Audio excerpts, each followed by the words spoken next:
Hi, welcome back. It's Adrian, the MountTinMan. This week I'm going to be talking about the differences in training for a road marathon versus training for an ultramarathon. Even when you feel low, you can still go. Even when you feel slow, you can still go. Even when there's no hope, you can still go. I never answer to no, man, I still go. So I just completed my 100-mile training cycle. Unfortunately, I didn't get to do the Midstate Massive 100 because I got COVID the day before the race and had to drop out. But my wife is currently in the middle of training for the California International Marathon, which takes place in December. And she is at her peak mileage about now, about 75 miles a week. I also peaked for my last two training cycles at 75 miles. So I thought it was a good time to take a look at the differences between a road marathon training program and an ultra-marathon training program, both with a similar mileage per week, and see what the differences are. I've got here up on the screen, at the top is a sample week of my wife's training, and then to the bottom is a week of what I have been doing when I hit the 75 miles per week. If you watch some of my previous videos, you'll know that I am pretty flexible with myself. My 2 long days on Saturday and Sunday, I try to be pretty structured, but the rest of the week I move things around. I try to hit the mileage goal, but if I'm feeling pretty beat, I'll bring that down, and I'll move things either earlier in the week, later in the week, depending on how I'm feeling. But for the most part, these are the plans. Whether or not these are followed to the T is a different story. My wife is very good about following the plan exactly as written, and I'm a little bit more casual and a little bit more I'm older, maybe that's the thing. But so we'll start with the beginning of the week. My wife runs 7 days a week. She didn't take any days off. I currently take 2 days off a week. I used to run every single day for years. In fact, before I was known as the Tin Man, I was known as Streak. That's my trail name for my trail club, because I ran every day for 2.5 years before I fell and broke my ankle. I haven't figured out a way to do that yet in my ultramarathon training. And maybe I will, maybe I won't. It's not as important to me as it once was. You know, getting to the starting line uninjured is sometimes a struggle for me and is one of my main goals. I'm not pushing as hard as I used to, and so my main goal is to get to the race and be able to complete the race, and eventually improve over time, but not get injured in the process. So if you look here, Monday and Tuesday for my wife is both easy days. She goes by time, so an hour on Monday, an hour and 10 minutes on Tuesdays, and that equals for her about 6 to 7 miles. I have Mondays off. I take Mondays and Fridays off to kind of wrap around that high mileage weekend. So I have Mondays off, and Tuesdays I have 4 miles, easy. I'll probably do that here on the treadmill, but it has been cooling off, and I'll probably start running outside with my wife. In fact, that's what kind of kicked this video off. This idea for me is the three runs I did this week. I did with my wife, and Wednesday was a track workout. We did repeat 400s at 6:30 pace. Thursday was, I think, like 6 or 7 miles.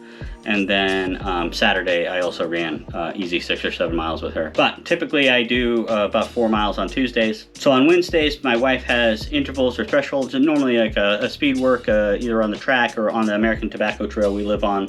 It's a rail trail, so it's pretty uninterrupted, pretty easy to just get on there and just go. A few intersections, but for the most part, pretty easy to just run on and don't have to worry about traffic. So this was her workout.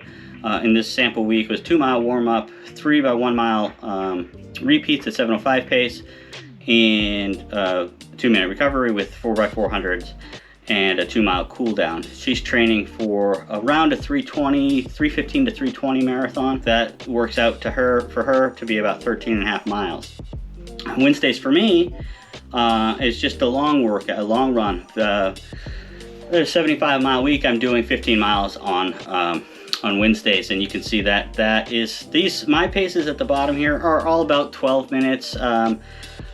Sometimes I'll run as fast as 8 minutes, 8:30. That's kind of the top end of when I'm just earlier in the season, or when I'm not doing as many miles. I'll run some workouts, but as my mileage creeps up, I tend to just not do too much intense work. So I'll stay in the 8 to 9 minute range for some of my quicker workouts, and I'll do a quicker workout when I feel like it. As far as like I do the mileage, you know, so 15 one week might be I'm going 10-12 minute pace, and another week if I'm feeling good it might be like a 9-minute pace. But with this program, you have basically two settings. It's just kind of a long, slow, you know, kind of around goal pace, or something a little bit quicker that's challenging on your tired legs. So that's what I do on the Wednesdays. Thursdays for both of us are easy, kind of like the beginning of the week. She has 2 easy days, Thursday and Friday, and I have an easy day and an off day going into the weekend.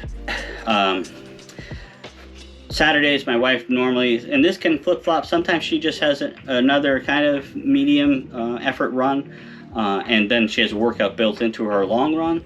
Other times she has a workout on the Saturday. For example, for this sample week, she ran a 5K race, and then then her coach gave her more work after the race. So this was, you know, 2-mile warm-up. She did her 5K. And then she had 5 by 3 minutes at 7:05 pace with a 2-mile cool down. And then on that Sunday, she just did 2 hours and 20 minutes, which worked out to be 18 miles for her. For me, I do, and this is kind of the distribution of the work, I do 30 miles on Saturday. So that's where you'll see me most of the time in my videos. I go to Umstead State Park because, first of all, right now it is hunting season, and there's not very many places I can run unless it's a Sunday. I can run, you're allowed to, well, there's Duke Forest, which is owned by Duke University. You cannot run there during the week, during hunting season. You can only run there on Sundays. The Mountains to Sea Trail, you're allowed to run there, but it is hunting season, so it's probably not the best idea. So that's why a lot of times in my videos you'll see me running at Umstead State Park on my long 30-mile. And it's also easy for me because I can just do 2 loops and kind of have my aid station right there after the halfway point, as opposed to when I recently have done some 30-milers out at Mountains to Sea Trail, and it's just out and back, and I just have to carry everything from the start. And then for me, it's called strength on Sundays, and all that means is your legs are dead from doing your 30-miler, run 20 more miles. And I tend to kind of go how I feel. I think the plan says about a minute or 2 minutes below goal pace. I never run that slow. My goal pace for the Umstead 100 this past year was 24 hours, which is about 14:24 pace. And so that would mean I'm running 15:30, 16:30 pace. I don't think any of my runs are that slow. Even goal pace, I think even when I'm doing my 30-milers, I'm in the 12, 13 minute pace. So that's the difference as far as the kind of the distribution of mileage. Notice for Margaret, my wife, she has 18. That's her longest run for a marathon. And then the rest, it's a lot more evenly split out throughout the week. Whereas mine is, I hit 2/3 of my mileage I hit over the weekends. I do a 30 on the Saturday and 20 on a Sunday. And then the other 5 days, I just have to do 25 miles somewhere in there. And then you'll see here at the end, the totals for her sample week, it's 72 miles. I had 75 miles. But I'm running about 5 hours longer because I'm going so much slower. So I hope this was helpful. If anybody has any questions about what my reasoning is for why I run this way, or what the benefits are of doing speed work during a marathon. I've run marathons before. I've trained for several marathons. So if you have any questions about my training and how I approach it, please let me know. I'd be happy to go over any answer in either the comments, or I know nowadays people are starting to answer questions in the comments with shorts if enough people ask the same question. YouTube shorts. I'd be happy to answer any questions, but I definitely wanted to give you this perspective of, my wife and I might both be running 75-mile weeks training for 2 different events and running completely different running styles, which is why a lot of times we don't run together very often. She's a road runner, I'm a trail runner. She's running much faster paces than I am, and I'm just out there a lot longer. So if you have any questions about any of that, please let me know. If you get any value out of this video, please give me a like. Please subscribe to the channel. The end of the year is coming up, and I know a lot of YouTubers are coming up with their the subscriber targets. I'm at about 164 right now. I'd love to hit 200 before the end of the year. That would be an awesome achievement for me, and I would really appreciate that if you would subscribe.